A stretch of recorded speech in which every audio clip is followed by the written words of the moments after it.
네, 안녕하세요. 오늘 벌써 9번째 시간입니다. 오늘 여러분들과 함께 사랑의 대화 기술이라는 주제로 이야기를 나눠보려고 하는데요. 저에게 지금 5살짜리 딸아이가 있는데요.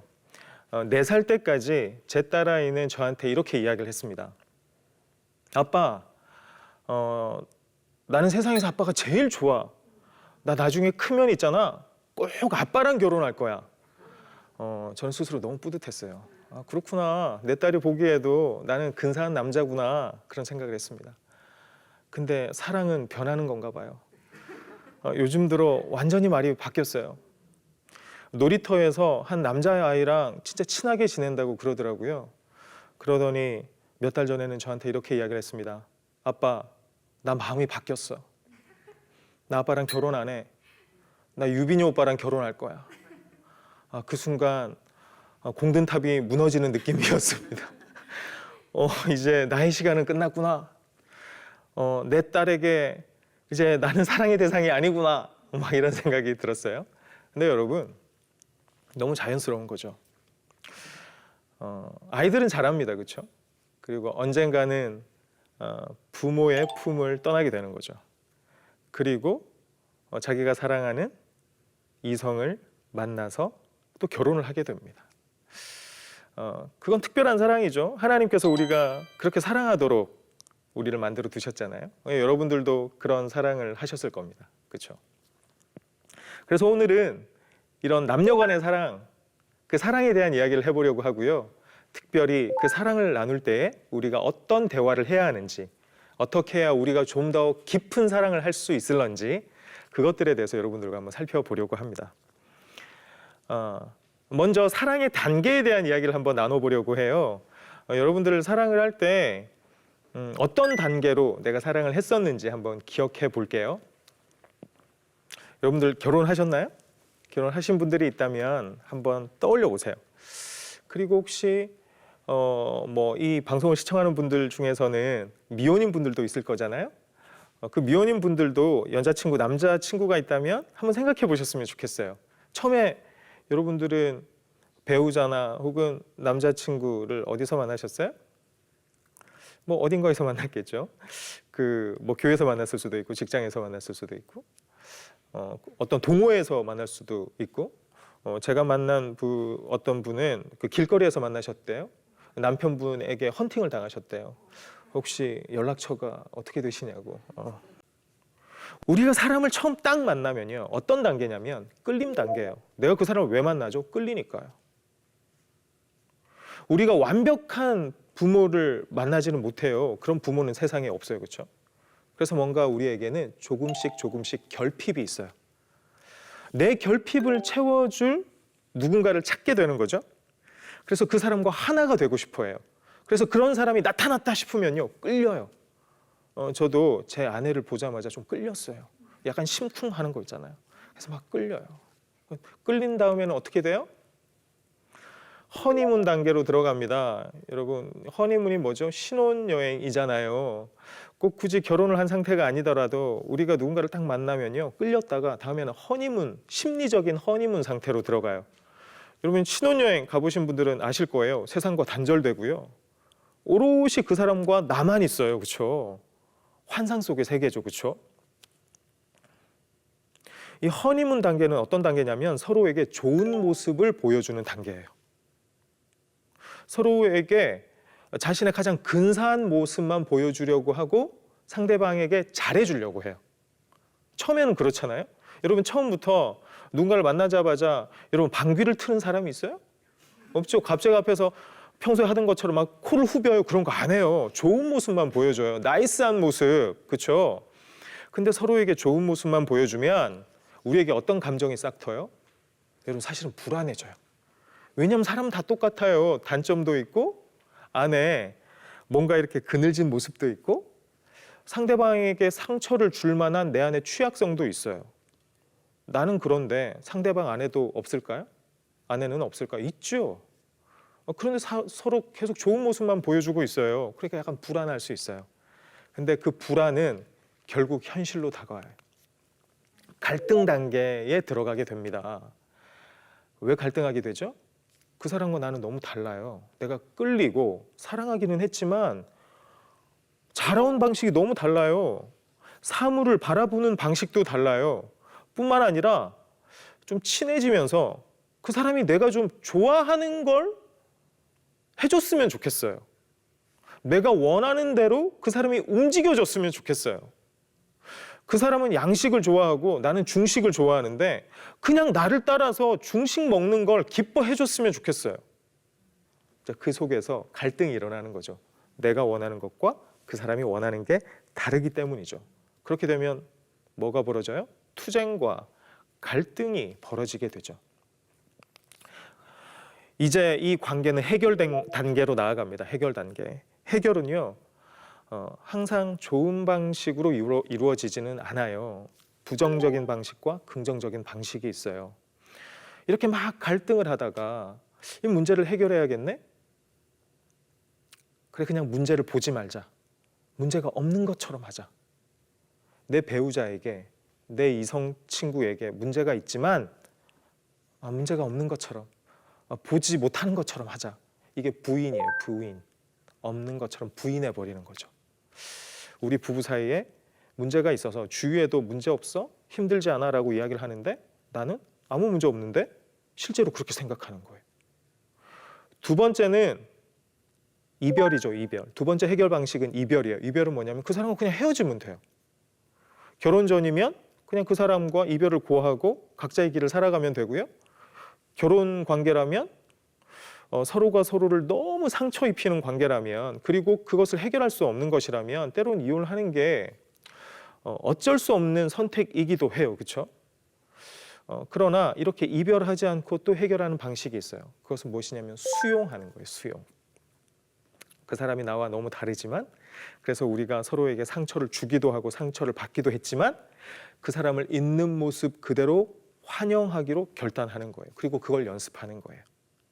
이렇게 수용하는 것이 어떻게 보면 우리가 사랑의 가장 좋은 모습, 가장 아름다운 모습이라고 할 수 있어요. 그러면 이렇게 수용이라는 방식으로 이 관계를 해결하려면, 이렇게 사랑의 관계를 성장시키려면 뭘 알아야 하냐면 우리가 어떤 식으로 사랑의 애착 관계를 만드는지를 살펴봐야 돼요. 여기에 제가 뭐라고 써두었냐면 사랑의 애착 유형 이렇게 써놨어요. 애착. 이 말이 좀 어렵긴 한데요. 애착은 뭐냐면 우리가 어떻게 다른 사람들과 사귀는가 이런 거예요. 우리가 다른 사람과 어떻게 사귀죠? 우리가 특별히 사랑을 할 때 그 사람과 어떤 사귐의 방식을 가지느냐 하는 거예요. 첫 번째 유형은요, 회피형이에요. 회피형. 내가 결혼을 했는데 내가 배우자가 있는데요, 그 배우자를 회피해요. 배우자를 회피한다는 게 도대체 무슨 뜻일까요? 그것은 속 깊은 이야기를 안 한다는 거예요. 그리고 상대방을 그냥 무시해요. 없는 것처럼 생각해요. 어느 순간 뜨겁게 사랑해서 결혼을 했지만 진짜 자기 모습이 나오는 거죠. 이 사람을 회피하는 거죠. 이렇게 회피형인 사람은요, 어떤 부모님 밑에서 자란 거냐면 방임하는 부모님 밑에서 자란 거예요. 방임은 뭐죠? 아이에게는 욕구가 있어요. 육체적인 욕구. 내가 먹을 게 필요하면 채워줘야 되죠. 그렇죠? 부모님이 채워줘야 되잖아요. 근데 잘 안 채워줘요. 어렸을 때 배고프다고 울어도 엄마가 본체만 채한 거죠. 아빠가 본체만 채한 거예요. 그리고 단순히 우리가 물질적인 욕구만 있나요? 우리가 정서적인 욕구도 있죠. 놀아줬으면 할 때 엄마 아빠가 놀아줘야 되잖아요. 근데 그렇게 해주지 않았어요. 내가 외로울 때는 함께 있어줘야 되잖아요. 그거 채워주지 않는 거예요. 이런 방임형 부모 밑에서 자란 자녀가 이런 회피형이 잘 돼요. 이런 사람들은 사랑을 하면요, 어떤 사랑을 하느냐? 제가 사랑의 대본 이렇게 써놨어요. 사랑이 하나의 연극이라면 대본이 있어야 되잖아요. 이 대본의 내용이 뭐냐면 I'm okay, you're NG예요. I'm okay는 뭐예요? 나는 괜찮은 인간인 것 같아. 근데 너는 NG야. NG는 뭐죠? 막 영화 같은 걸 찍을 때 감독이 NG! 하면 그 잘못됐다는 거잖아요. NG는 no good이거든요. 좋지 않다는 거예요. 좋지 않으니까 그거 쓸 수 없어. 나는 괜찮은데 너는 이상해. 너는 쓸모없어. 이런 사랑의 관계를 만들어 간다는 거예요. 나는 너를 믿을 수 없어. 너를 신뢰할 수 없어. 그러니 너는 중요한 인간이 아니야. 나만 중요해? 나는 네가 안전하지 않은 대상이기 때문에 의지하지 않을 거야. 항상 이런 태도를 가져요. 그래서 내 속 이야기를 그 사람에게 하지 않아요. 내 연약함을 그 사람에게 보이지 않아요. 넌 중요하지 않아. 나만 중요해. 그냥 내가 알아서 나는 잘 살아갈 거니까 넌 네가 알아서 할든지 말든지 뭐. 자, 이런 생각을 가지고 사랑의 관계 맺기를 해요. 이런 사람들이 사랑의 관계를 맺으면서 어떤 감정을 느낄까요? 너 중요하지 않아. 나만 중요해. 인간에게는 하나가 되는 욕구가 있잖아요. 이렇게 독립적으로 살아갈 수가 없어요. 누군가를 그렇게 끊임없이 비난하면서 자기만 잘 살 수가 없어요. 그러니까 고독해요. 외로움이 있어요. 이런 사람들은 어떤 의사소통을 할까요? 공격적인 의사소통을 해요. 공격적. 왜 공격적인 의사소통을 해요? 내 욕구는 중요하고 네 욕구는 중요하지 않으니까 항상 공격을 해요. 예를 들어 볼까요? 아내가 질문을 하죠. 이번 결혼 기념일에 뭐 하고 싶어? 왜? 저번처럼 결혼 기념일 계획 안 세웠다고 또 나 비난하고 싶어? 내가 요즘 얼마나 피곤한지 알아? 그냥 쉬어. 그냥 배달시켜 먹어. 그냥 그러고 시간 그냥 보내면 되지 뭐. 나 피곤한데 왜 나 괴롭히냐? 좀 그냥 그만 좀 해라. 이렇게 공격하고 있는 거죠. 그렇죠? 공격적인 의사소통을 해요. 왜? 나는 중요한데 너는 중요하지 않으니까. 속마음이 뭐예요? 내가 원하는 건 중요하지만 네가 원하는 거 그렇게 중요하지 않아. 이런 거예요. 두 번째 사랑의 애착 유형을 볼까요? 불안형이 있어요. 불안형. 늘 불안해. 이 사람은. 사랑을 하면서 늘 불안해. 그 사람이 떠날까 봐 불안해. 그 사람이 날 싫어할까 봐 불안해요. 이 사람들은 어떤 부모님 밑에서 자란 사람일까요? 비일관적인 양육 태도를 가진 부모 밑에서 자랐어요. 비일관적인 양육 태도는 뭐냐? 이런 거죠. 수영이라는 아이가 있었어요. 근데 이 아이가 엄마 화장대 앞에서 놀다가 엄청 비싼 화장품 하나를 깨트렸어요. 그때 엄마가 들어왔어요. 근데 그날 엄마는 교회에서 너무 좋은 일이 있었어요. 막 다른 권사님이 오더니 와 집사님 때문에 우리 교회가 너무 분위기가 밝아. 그리고 내가 봤을 때 집사님이 우리 교회 집사님들 중에 제일 예뻐. 이런 소리를 듣고 온 거죠. 기분이 너무 업돼서 딱 들어왔는데 애가 화장품을 깨뜨렸네. 업된 상태가 계속 유지되고 있어서 이렇게 이야기한 거예요. 수영아 괜찮아 너 안 다쳤으면 됐어. 야, 너 안 다쳤으면 됐지. 뭐 엄마 화장품이 뭐가 그렇게 중요해. 괜찮아 이렇게 이야기를 하시는 거예요. 그러면 수영이는 무슨 생각을 해요? 우리 엄마에게 화장품보다 나는 훨씬 중요한 존재구나. 이런 생각을 하게 됐겠죠. 근데 어느 날 또 화장대 앞에서 놀다가 또 깨트렸어요. 뭘 깨트렸냐면 이번엔 되게 싸구려 화장품 몇천 원짜리 스킨 로션병을 하나 깨트렸어요. 예전처럼 막 수십만 원짜리 그런 그 화장품도 아니야. 또 그때 맞춰서 또 엄마가 들어왔네. 근데 그날은 별로 기분이 안 좋았나 봐요. 뭔가 그 구역 예배도 늦고 해가지고 그 목사님한테도 약간 좀 싫은 소리도 들었었나 봐. 기분이 별로 안 좋아. 딱 들어오자마자 수영이한테 이렇게 이야기하는 거예요. 너 왜 이렇게 주의력이 없어? 너 땅을 파봐라. 돈이 나오나? 야, 그거 다 엄마가 돈 주고 산 거야. 너는 왜 이렇게 늘 실수를 해? 좀 조심 좀 해. 이렇게 이야기를 하는 거예요. 그러나 수영이는 이런 생각을 했을 거예요. 전에 화장품, 그 비싼 화장품을 깨뜨렸을 때 엄마가 나를 받아줬으니 지금도 나를 받아주겠지? 근데 그 기대가 와장창 무너진 거예요. 내가 뭘 잘못했나? 나라는 인간이 별로 안 좋은 인간인가? 이런 생각을 하는 거죠. 그래서 이런 사람이 사랑을 하면요, 어떤 사랑의 대본을 쓰느냐? I'm NG, you're OK예요. 나는 NG야, 나는 노굿이야, 나는 별로 안 좋은 인간이야. 근데 너는 근사한 존재인 것 같아. 여러분 이런 사랑의 대본을 써요. 관계 방식은 뭐예요? 내가 NG잖아요. 그러니까 어떻게든지 저 사람한테 붙어 있어야 돼. 내가 사랑받기 위해서 그 사람이 원하는 건 다 해요. 남편이 뭘 좋아하지? 남편은 나는 긴 머리 기르는 거 좋아하지만 남편은 짧은 머리 좋아하니까 난 무조건 짧은 머리.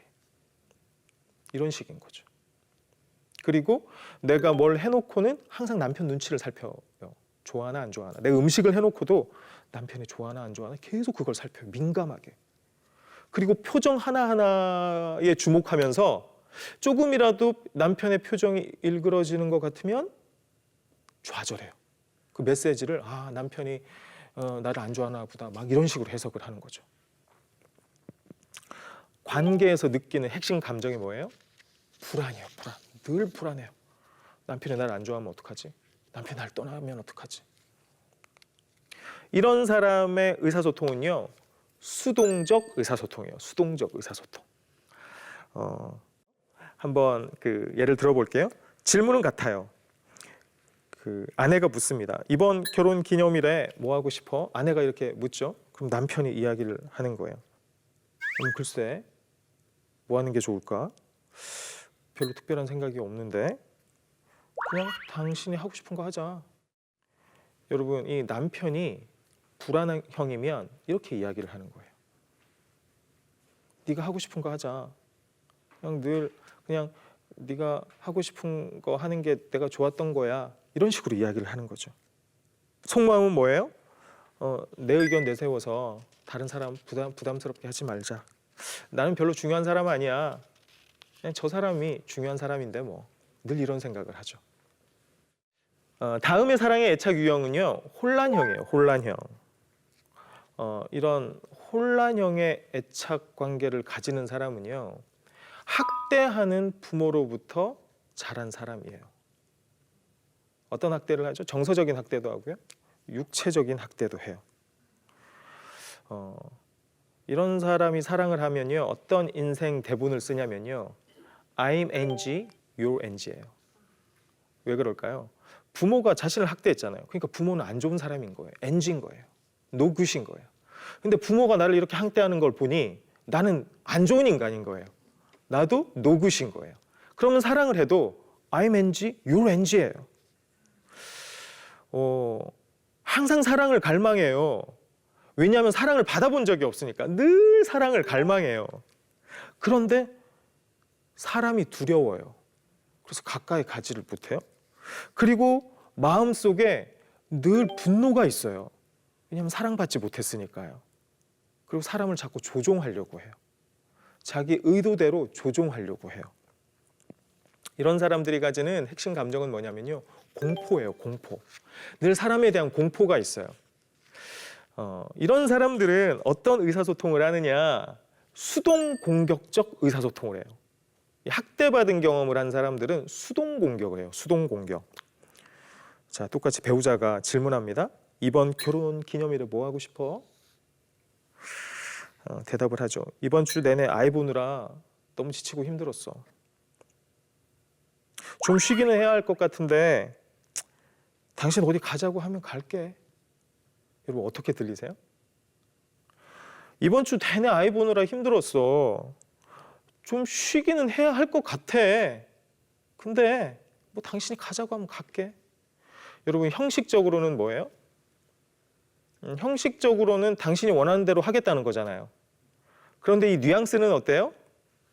내 힘든 거 당신이 알아? 내가 얼마나 어려운 삶을 이 한 주간 살았는지 당신 알아? 그래, 당신 원하는 대로 하자. 그래. 공격이에요? 공격 아니에요?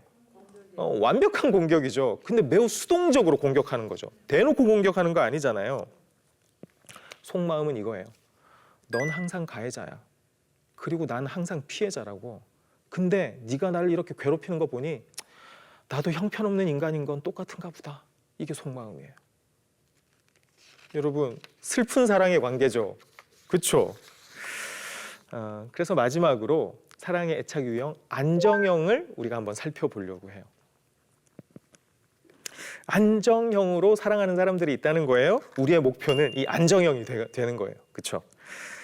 이런 사람의 양육 경험은요, 이런 거예요. 민감하고 공감적인 부모 밑에서 자랐어요. 내가 어떤 욕구가 있을 때, 내 생리적 욕구가 있을 때 엄마가 잘 채워줬어요. 내가 기저귀에 응가를 하면 제때제때 내 우는 소리를 듣고 엄마가 잘 갈아줬어요. 그리고 내가 배가 고프면 엄마가 그때그때마다 먹을 걸 잘 줬어요. 그리고 내가 외로우면 잘 놀아주시고요. 내가 슬프면 나를 너무 잘 위로해 주셨어요. 자, 완벽하지는 않지만 그 부모님이 그렇게 해주시려고 노력하셨어요. 자, 이런 사람들은 어떤 사랑의 대본을 쓰느냐? I'm okay, you're okay예요. 이건 나도 완벽하고 너도 완벽하다는 뜻이 아니에요. 나도 이 정도면 충분해, 괜찮아, 괜찮아. 너도 아이고 흠도 있고 단점도 있고 뭐 그런 취약성도 있지만 괜찮아. 그 정도면 충분해. 그 정도면 충분해. 여러분 이렇게 생각하는 사람이에요. 이런 사람들의 관계 방식은요, 안정적이죠. 나 스스로도 내 자신이 신뢰하고요, 상대방에 대해서도 신뢰해요. 이런 사람들이 느끼는 핵심 감정은 늘 편안해요. 그냥 편안해. 자연스럽고 편안해요. 이런 사람들은요, 자기 주장적인 의사소통을 해요. 이런 안정형들은 자기 주장적인 의사소통.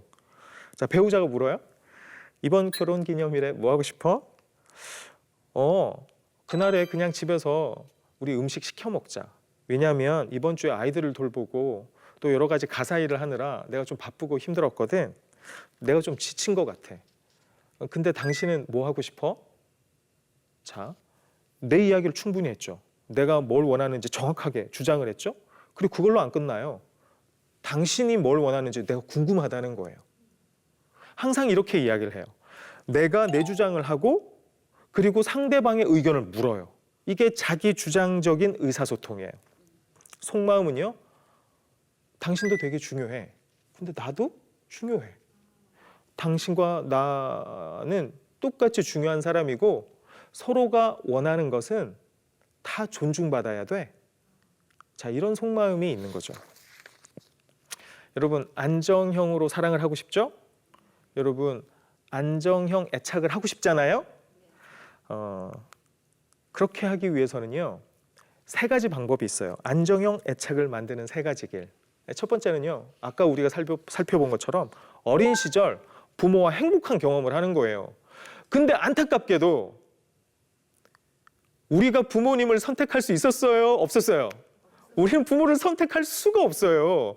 우리가 부모님과 행복한 시절을 만들지 못했던 건 우리 탓이에요? 우리 탓이 아니에요? 우리 탓이 아니죠. 우리가 결정할 수가 없어요. 하나님의 뜻이 어디 있는지는 잘 모르겠어요. 그렇죠? 그러나 어떤 사람은 매우 행복한 가정에서 태어나지만 어떤 사람은 그렇지 못해요. 그러면 우리에게 기회가 없나요? 그렇지 않아요. 하나님은 우리에게 항상 세컨 찬스를, 두 번째 기회를 주시는 분이니까요. 우리가 안정형 애착을 만드는 또 다른 방법은요, 안정형인 새로운 애착 대상, 다시 말하면 안정적인 사랑을 하는 어떤 사람을 만나서 그 사람에게 사랑을 받으면 돼요. 그 사람과 사랑을 주고받으면 돼요. 그 사람이 남편일 수도 있고요. 그 사람이 교회에서 만난 어떤 집사님, 교우일 수도 있고요. 권사님일 수도 있고요. 나의 사랑을 듬뿍 주는 어떤 목회자일 수도 있고요. 내가 사랑하는 친구일 수도 있어요. 그 사람이 너무 안정적으로 사랑을 하는 사람이에요. 그 사람과 사랑을 주고받아요.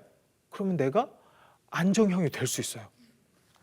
그리고 그렇게 내가 안정형인 사람과 사랑을 주고받으면서 내 마음속에 생기는 게 하나 있어요. 그것은 무엇이냐면 내가 예전의 기억, 부모님으로부터 상처받았던 기억이 있는데 그 상처에 대해서 새로운 해석을 하게 돼요. 예전엔 그냥 그게 아프고 힘들고 나에게 고통으로만 여겨졌지만, 아 그래, 그 고통 때문에 내가 더 성숙했지, 내가 더 강해졌지, 내가 그 고통받는 나와 비슷한 고통받는 사람을 내가 더 잘 돌보게 됐지, 이렇게 새로운 해석을 하게 돼요. 그러면서 나는 더 안정형이 돼요. 여러분, 그렇기 때문에 우리가 이걸 기억하는 게 중요해요. 자, 뭘 기억하는 게 중요한가? 슬픔은 사라지지 않는다. 하지만 새로운 사랑의 경험은 슬픔을 추억으로 만든다. 여러분, 우리가 예전에 부모님으로부터 상처받았던 기억, 그거 슬픔이죠. 여러분 그 슬픔 사라지지 않아요. 내가 잊어버리려고 한다고 해서 그 잊어버릴 수 있는 게 아니거든요. 그러나 우리가 안정형 사랑을 하려고 되게 애를 쓰잖아요. 그런 사람과 더불어 함께 사랑을 하려고 애를 쓰잖아요. 그래서 우리가 좋은 기억을 많이 만들면 그 슬픔을 추억으로 만들 수 있어요. 제가 지금부터 하는 건 우리 슬픔을 어떻게 하면 추억으로 만들 수 있을까? 자, 그 방법을 한번 알아가 보려고 해요. 슬픔을 추억으로 만들려면요, 우리가 안정형 사랑의 대화를 해야 돼요. 안정형 사랑의 대화. 안정형 사랑의 대화 방법 첫 번째는요, 감동을 표현하는 거예요. 여러분들 배우자가 있다면 생각해 보세요. 우리가 감동을 자주 표현하는 거예요. 여러분 칭찬 많이 하라는 이야기 들으셨죠? 칭찬 많이 하라고. 잘했어. 와, 대단하다. 그 일을 어떻게 그렇게 처리했어? 당신 역시 진짜 대단해. 내가 그럴 줄 알았어. 당신 잘해낼 줄 알았어. 이게 다 칭찬이잖아요. 근데 칭찬은요, 상하의 관계가 있어요. 내가 상을 주듯이 말하는 거예요. 또 잘했어. 아이에게 한번 칭찬해 볼게요. 와, 너 수학 점수 이렇게 잘 받았어. 와, 너 진짜 잘했다. 뭐예요? 부모가 자녀에게 이런 식으로 칭찬하죠. 이건 상하 관계가 있어요. 높은 사람이 아랫사람을 다독이는 거예요. 잘했다고. 칭찬도 효과가 있긴 있는데요, 칭찬보다 훨씬 강력한 게 있어요. 그게 뭐냐? 감동을 표현하는 거예요. 감동 표현은 뭐냐면 결과뿐만이 아니라 그 과정 자체에 대한 반응이고요, 이거는 눈높이를 맞춘 수평적인 관계에서 하는 거예요. 그리고 그 사람이 뭔가를 하다가 실패했다 하더라도 그것 자체에 대해서 내 감동을 표현해 주는 거예요. 자, 하는 방법은 되게 쉬워요. 말이 좀 어려운 것 같은데 한번 해볼까요? 감동 표현 첫 단계는요, 잘하고 있는 사실을 그대로 드러내는 거예요. 아내가 내가 퇴근하기 전에 집을 예쁘게 꾸며놨어요. 크리스마스 전인데 청소도 너무 깔끔하게 해놓고 장식을 너무 예쁘게 해놓은 거예요. 자, 잘하고 있는 사실을 드러내는 건 뭐죠? 당신 오늘 이 집을 너무 새로운 집처럼 만들어 놓은 것 같아. 그렇죠? 이 사람이 한 걸 말해주는 거예요. 새로운 집처럼 만들어 놓은 것 같아. 너무 청소를 깨끗하게 잘 해놨는데, 너무 예쁘게 장식해놨는데, 자, 있는 사실을 그대로 드러내요. 두 번째는 뭐냐? 나에게 어떤 도움이 됐는지, 어떤 감동이 됐는지를 표현해 주는 거예요. 야, 내가 집에 들어올 때 너무 환영받는 느낌이었어. 너무 고마워. 너무 감동이야. 자, 내 감동을 표현하는 거예요. 내가 환영받는 느낌이다. 너무 감동이다. 자, 3단계는 뭐냐면요, 그러면 보통 우리가 이렇게 이야기를 하면요, 듣는 사람이 부정을 잘해요. 부정한다는 거 이거예요. 아니야 별것 아니야, 이렇게 부정한다는 거예요. 이렇게 내 감동 표현을 부정하면 내가 한 번 더 그걸 부정해 줘야 돼요. 당신은 그렇게 생각해? 아무것도 아니라고 생각해? 아니, 난 정말 좋아. 당신이 이렇게 집을 꾸며놓은 게 얼마나 감동인지 몰라. 상대방의 부정을 내 감동 표현으로 다시 한번 부정해 줘야 돼요. 아시겠죠? 여러분 되게 이거 뭐 간단하죠? 어렵지 않잖아요. 상대방이 뭘 했는지를 잘 이야기해 주고요, 그 다음에 내 감동을 표현해 줘요. 칭찬, 너 잘했다가 아니라 너무 감동이야. 너 훌륭해가 아니라 아주 청소 잘해놨어, 당신 훌륭해, 이게 아니라 너무 기뻐. 감동을 표현해라. 그리고 상대방이 내 감동 표현을 부인하면 아니야 별것 아니야 라고 이야기하면, 아니 나 정말 감동받았어, 너무 좋아 라고 이야기를 하는 거예요. 여러분 어렵지 않죠? 자, 꼭 이런 사랑의 대화를 해보세요. 자, 두 번째는 부탁 표현이에요. 부탁. 우리 대화를 할 때 이렇게 부탁할 일들이 있잖아요. 부탁을 할 때도 이 사랑의 대화는 요령이 필요해요. 어떤 요령이 필요하냐? 첫 번째, 추상적인 말을 하지 않아요. 집이 너무 엉망이잖아. 그러면 이게 분명히 비난이긴 해. 비난하는 것 같아. 그래서 먼저 기분이 상해. 근데 뭘 해야 될지 모르겠어. 엉망이잖아. 뭐가 엉망이라는 거지? 뭐 집안 분위기가 엉망이라는 건가? 아니면 청소가 안 됐다는 건가? 아니면 뭐 설거지가 엉망진창이라는 건가? 잘 모르잖아요. 이렇게 추상적으로 말하지 마라. 구체적으로 말을 해라. 설거지가 나오면 좀 바로바로 치워줘. 이런 식으로 부탁을 해야 된다는 거예요. 아시겠죠? 또 부탁을 할 때는요, 원하지 않는 걸 말하기보다 원하는 걸 말하는 게 좋아요. 여보, 주말인데 나 빈둥거리는 거 싫어. 그냥 집에서 그냥 가만히 있는 거 너무너무 싫어. 자, 원하지 않는 걸 이야기했죠. 그렇죠? 그냥 그렇게 말하는 것보다 여보, 우리 오늘 주말인데 우리 공원에 가서 산책할까? 산책했으면 좋겠어. 우리 영화라도 한 편 볼까? 우리 영화 봤으면 좋겠어. 이렇게 원하지 않는 걸 말하는 것보다 원하는 걸 말하는 게 훨씬 좋아요. 돈을 그렇게 계획 없이 쓰면 되겠어? 자, 돈을 계획 없이 쓰지 말라는 거죠. 그렇죠? 원하지 않는 걸 말했잖아요. 그것보다 원하는 걸 말하세요. 우리 있잖아, 월초가 되면 우리 함께 모여서 우리 한 달 동안 돈을 어떻게 써야 할지 함께 계획을 세워보자. 여러분, 이렇게 원하는 걸 말하는 게 좋아요. 원하지 않는 걸 말하는 것보다. 또 부탁을 할 때 또 한 가지 요령이 있어요. 엘렌 랭어라고 하는 사람이 한 가지 실험을 했어요. 그건 뭐냐면 어떤 사람들이 복사기 앞에 줄을 쭉 서 있는 거예요. 복사를 하려고. 근데 이제 한 사람을 시켜서 이렇게 말하는 거예요. 먼저 복사기를 좀 쓸게요. 이렇게 말을 하게 한 거죠. 두 번째 사람에게는 이렇게 말을 하라고 했어요. 제가 급해서 그런데 먼저 복사기를 좀 쓸게요. 이유를 구체적으로 설명했죠. 지금 내가 급하다. 급하게 빨리 그 복사를 좀 해야 된다. 이유를 설명했죠. 세 번째 사람에게는 이렇게 이야기를 하라고 한 거예요. 제가 지금 꼭 복사를 해야 돼요. 먼저 복사기를 쓸게요. 뭐 특별한 이유는 없어요. 내가 그냥 복사를 해야 된대요. 근데 이유를 설명을 하는데 뭐 구체적인 설명은 없어요. 놀라운 사실은요. 그냥 복사기 좀 쓸게요 라고 이유를 설명하지 않고 요구만 하면요. 한 60% 정도가 그렇게 쓰세요 라고 수락을 해줬어요. 근데 구체적인 이유건 구체적이지 않은 이유건 이유를 설명을 하죠. 그러면 90% 이상 다 수락을 해줬어요. 이게 뭘 뜻할까요? 여러분, 부탁받는 사람은요. 이유를 설명해 주기를 원해요. 그냥 시키려고 할 때, 그냥 요구를 당할 때 기분이 상해요. 예를 들어서 뭐 아내가 남편에게 여보, 오늘은 당신 빨래 좀 해. 당신은 빨래 좀 해줬으면 좋겠어. 이렇게 이야기를 하는 것보다 어떻게 이야기하는 게 좋아요? 여보, 오늘 내가 운동하다가 너무너무 피곤해. 그리고 운동하고 와서 애 밥까지 먹이고 나니까 내가 너무 지쳐가지고 너무 힘든데 당신이 오늘 빨래를 좀 해줬으면 좋겠어. 이렇게 근거를 딱 밝히면 받아들이는 사람이 훨씬 마음 편하게 받아들인다는 거예요. 아시겠죠? 부탁을 할 때는 앞에 뭘 밝혀라? 이유를 밝혀라.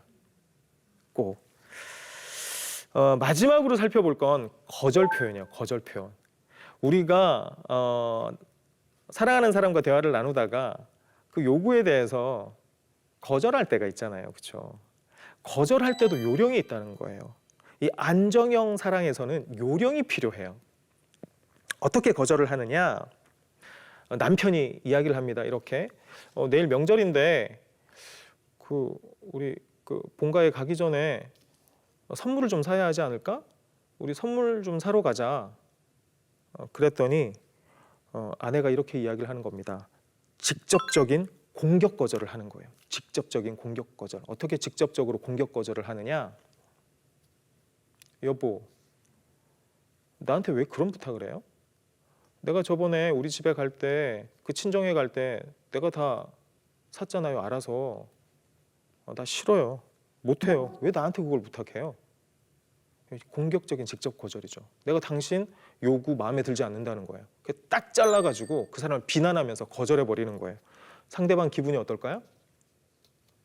매우 불쾌하겠죠. 매우 상하게 될 거예요. 그렇죠? 자, 두 번째 거절은 간접적인 공격 거절이에요. 간접적인데 엄청 공격적이야. 여보, 우리 그 명절인데 좀 선물 좀 사러 가자. 그랬더니 아이씨, 말하지는 않아. 표정으로 이미 모든 대답을 다 했어. 그렇죠? 간접적인 공격 거절이에요. 짜증을 내거나 화난 표정을 짓는 거죠. 뭔가 상대방이 말을 하지는 않았어요, 그죠? 근데 어떤 느낌이 들어요? 거절하긴 한 것 같아요. 근데 기분이 너무 안 좋아. 메시지를 정확하게 읽을 수도 없어. 간다는 건지 안 간다는 건지. 이건 더 안 좋은 것 같아요. 직접적 공격 거절보다 더 큰 상처를 입을 수 있을 것 같아요. 자, 비주장적 승낙도 있어요. 표정은 너무 안 좋아. 근데 네, 알았어요. 여러분, 이런 아내를 데리고 간 남편의 마음은 어떻겠어요? 근데 또 늘 이런 식으로 거절하지 않고 늘 알았어요. 그러고 그냥 상대방 요구를 늘 들어줘요. 이런 사람 또 폭발하기도 해요. 관계 전혀 도움이 안 돼요, 이런 게. 아시겠죠? 마지막. 자, 마지막은요. 주장적 거절이 있어요. 주장적 거절. 이게 안정형 사랑의 대화에서 사용하는 거절 방법이에요. 자, 주장적 거절. 먼저 정중한 거절과 사과를 해요. 여보, 오늘 저녁에 그렇게 마트에 가는 거 무리해요. 그 다음에 사과를 해요. 미안해요. 자, 정확하게 거절하고 사과를 해요. 여보, 오늘 못 가겠어요? 미안해요. 그리고 이유와 대안을 제시해요. 내가 수요일 날 가서 예배를 드리고 너무 열심히 기도도 하고 왔고요. 그리고 돌아와서 운동도 했어요. 그리고 아이들 내일 학교 가야 하는데 준비물도 챙겼어요. 지금 내가 너무너무 피곤해요. 라고 이유를 밝혔어요. 그리고 이제 대안을 제시해요. 내가 내일 오전에는 내가 다녀올 수 있을 것 같아요. 자, 이거 어렵지 않죠? 어떻게 하라고요? 처음에는 정확하게 거절해요. 제가 갈 수 없어요. 그 다음에 사과를 해요. 미안해요. 이유를 설명해요. 오늘 하루 종일 너무 피곤했어요. 대안을 이야기해요. 근데 내일은 내가 도와드릴 수 있을 것 같아요. 이게 주장적 거절이에요. 여러분, 거절을 할 때도 이렇게 요령이 있다는 거예요. 이러면 우리가 안정형 애착을 할 수 있어요. 우리가 편안한 사랑을 할 수 있다는 것이죠. 오늘 제가 했던 강의 그렇게 어려운 것들은 없죠. 그러나 중요한 거 있어요. 우리가 이걸 삶에서 실천해 보는 거예요. 그러면 우리가 어떤 경험을 하게 되는가? 우리가 예전에는 우리가 안정적이지 않은 애착 관계, 그런 사랑의 관계를 가졌다면, 상처를 주고받는 사랑의 관계를 가졌다면, 이제는 우리가 서로를 행복하게 할 수 있는 사랑을 할 수 있는 거죠. 이런 대화법들을 통해서. 이거 꼭 연습해 보셨으면 좋겠습니다. 네, 끝까지 경청해 주셔서 감사합니다.